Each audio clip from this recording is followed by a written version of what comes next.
ओम शांति। आज की अव्यक्त मुरली 29 जून सन 1971 से लिया गया है, जिसका शीर्षक है नॉलेज की लाइट से पुरुषार्थ का मार्ग स्पष्ट। सभी जो पुरुषार्थ कर रहे हैं, उस पुरुषार्थ द्वारा वर्तमान समय की प्राप्ति का लक्ष्य कौन सा है? देव पद की प्राप्ति तो भविष्य की है, लेकिन वर्तमान समय पुरुषार्थ की प्राप्ति का लक्ष्य कौन सा है? बच्चे कहते फरिश्ता बनना, बाप दादा कहते फरिश्ते की मुख्य क्वालिफिकेशन क्या है? फरिश्ता बनने के लिए दो क्वालिफिकेशन कौन सी है? एक लाइट, दूसरी माइट चाहिए। दोनों ही जरूरी हैं। लाइट और माइट दोनों ही फरिश्तेपन की लाइफ में स्पष्ट दिखाई देते हैं। लाइट प्राप्त करने के लिए विशेष कौन सी शक्ति चाहिए? शक्तियां तो बहुत है ना, लेकिन माइट रूप व लाइट रूप बनने के लिए एक एक अलग अलग गुण बताओ। एक है मनन और दूसरी है सहन शक्ति। जितनी सहन शक्ति होती है, उतनी सर्वशक्तिमान की सर्व शक्तियां स्वतः प्राप्त होती हैं। नॉलेज को भी लाइट कहते हैं ना, तो पुरुषार्थ के मार्ग को सहज और स्पष्ट करने के लिए भी नॉलेज की लाइट चाहिए। इस लाइट के लिए फिर मनन शक्ति चाहिए। तो एक मनन शक्ति और दूसरी सहन शक्ति चाहिए। अगर यह दोनों ही शक्तियां हैं, तो फरिश्ते स्वरूप का चलते फिरते किसको भी साक्षात्कार हो सकता है। सहन शक्ति से सर्व गुणों की प्राप्ति हो ही जाती है। जो सहन शक्ति वाला होगा, उसमें निर्णय शक्ति, परखने की शक्ति, गंभीरता की शक्ति ऑटोमेटिकली एक के साथ अनेक आ जाते हैं। सहन शक्ति भी आवश्यक है और मनन शक्ति भी आवश्यक है। मनसा के लिए है मनन शक्ति और वाचा तथा कर्मणा के लिए है सहन शक्ति। सहन शक्ति है तो फिर जो भी शब्द बोलेंगे वह साधारण नहीं।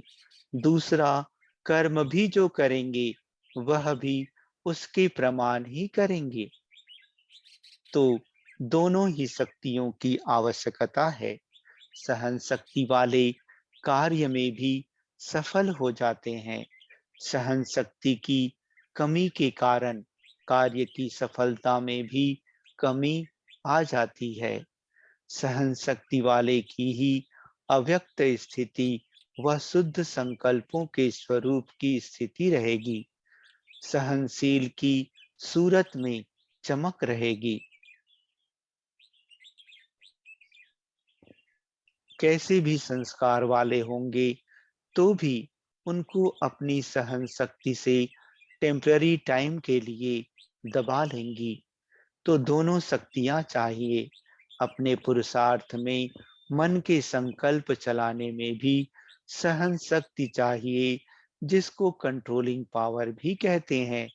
सहन शक्ति है तो व्यर्थ संकल्पों को भी कंट्रोल कर सकते हैं। तो इन दोनों शक्तियों के लिए अटेंशन रखना है। नंबर 1, बिजनेसमैन बनने के लिए सहज तरीका क्या है? अपने को बिजी रखने से ही नंबर 1 बिजनेसमैन बन जाएंगे। जिसको अपने को बिजी रखना नहीं आता है, वह बिजनेसमैन के भी लायक नहीं कहा जाएगा। यहाँ बिजनेसमैन बनना अर्थात अपनी भी कमाई और दूसरों की भी कमाई।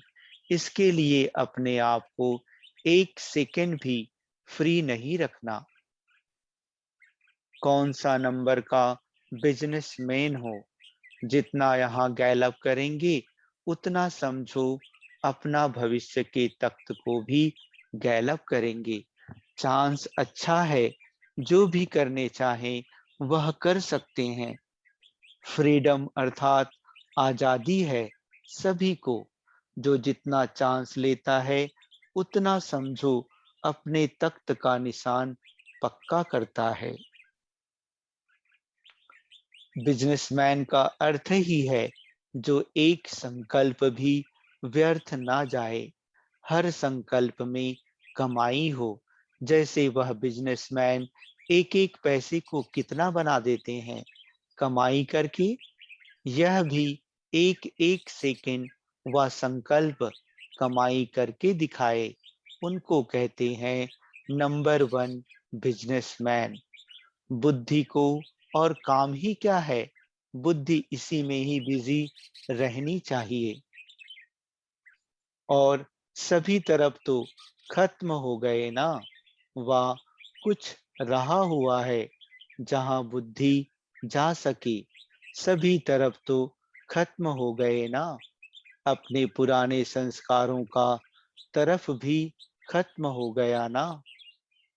बुद्धि को जाने के तरफ व रास्ते ठिकाने वही हैं। बुद्धि वा तो पुराने संस्कारों तरफ जाएगी, वा तो अपने शरीर के हिसाब किताब तरफ जाएगी, व मन के व्यर्थ संकल्पों तरफ खींचेगी। यह तो सभी खत्म हो गए ना।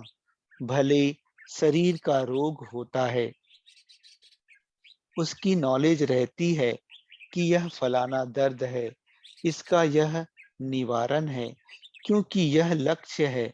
जितना शरीर ठीक रखेंगे उतना सर्विस करेंगे।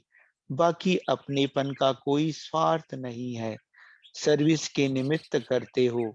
यह साक्षीपन हुआ ना। अभी सिर्फ एक ही मार्ग रह गया, बाकी जो अनेक मार्ग होने के कारण बुद्धि भटकती थी, वह मार्ग सभी बंद हो गए ना। ऑलमाइटी गवर्नमेंट की जैसे सील लग गई, सील लगी हुई कब खुलती नहीं है, जब तक मुद्दा पूरा ना हो। तो ऐसे अपनी चेकिंग करनी चाहिए। जैसे कोई की तकदीर में होता है, तो सरकमस्टांसेस अर्थात परिस्थितियां भी ऐसे बनते हैं जैसे कि लिफ्ट का रूप बन जाता है।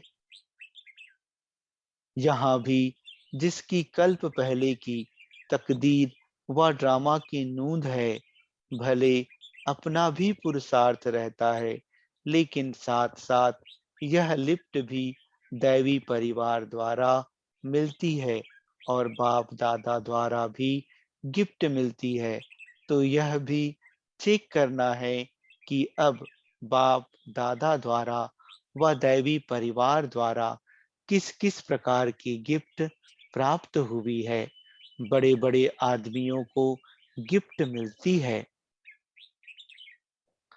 तो शोकेस में उसे संभाल कर रख देते हैं, उससे अपने देश का नाम बाला करते हैं। और यहाँ जो समय प्रति समय गिफ्ट प्राप्त हुई है, उस द्वारा बाप दादा का और कुल का नाम बाला करना है। अच्छा, जैसे आप लोग शुरू में जब सर्विस पर निकले तो नॉलेज की शक्ति तो कम थी, लेकिन सफलता किस शक्ति के आधार से हुई? त्याग और स्नेह। बुद्धि की लगन दिन रात बाबा और यज्ञ के तरफ थी। जिगर से निकलता था बाबा और यज्ञ। इसी स्नेह ने ही सभी को सहयोग में लाया। इसी स्नेह की शक्ति से ही केंद्र बने। तो आदि स्थापना में जिस शक्ति ने सहयोग दिया, अंत में भी वही होना है। पहले साकार स्नेह से ही मन मना भव बने।